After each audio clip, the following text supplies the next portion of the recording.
ఏం ఇంకా ఈ పాప లేదు. టిఫిన్ ఎప్పుడు చేస్తుందో ఏమో.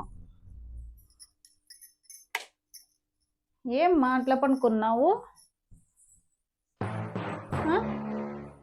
శుభ, ఏం అట్లా పడుకున్నావు? టిఫిన్ ఎప్పుడు చేస్తావమ్మా నువ్వు? నేను మాత్రలకు వాడికి చెప్పిన మాత్రలు తెమ్మని. లేదత్తయ్య, నాకెందుకో ఒంట్లో బాగాలేదు, అందుకే పడుకున్నాను, నీరసంగా ఉంది. ఏదో ఒకటి చెప్తావమ్మా. 10 నిమిషాలు పనుకోనిలే అమ్మా, మళ్ళీ అన్న టిఫిన్ చేయమా. అత్తయ్య. హలో, ఏమండి? అత్తయ్యకి టాబ్లెట్స్ తీసుకొచ్చేకి వెళ్ళినారు కదా, నాకు కూడా నీరసంగా ఉంది. టాబ్లెట్స్ తీసుకుని అలాగే అత్తయ్య అరుస్తున్న టిఫిన్ కూడా తీసుకొని రండి. అలాగే ఉంటానండి.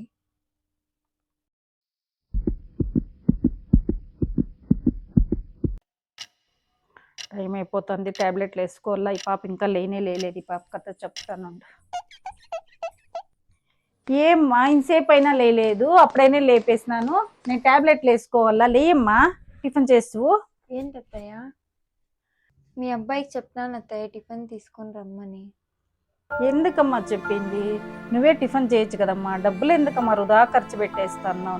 నువ్వు వచ్చినప్పుడు ఇంకా అన్ని వేస్ట్ ఖర్చులేనమ్మా. ఇవాళ మా అత్త అర్థమే చేసుకోదు.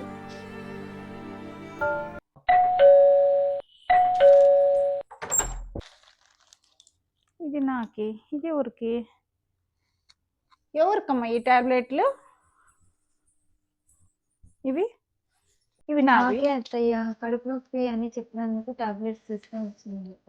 అవునా, నొప్పిస్తాను. అలాగైతే టిఫిన్ తిని వేసుకోండి. సరే అత్తయ్య. ఊరికే నా పిల్లల్ని తీసుకుంటుని, నా బిడ్డ అయితే తిట్టింది నా. నేను ఈ పాప కూడా నా బిడ్డే కదా, తప్పే.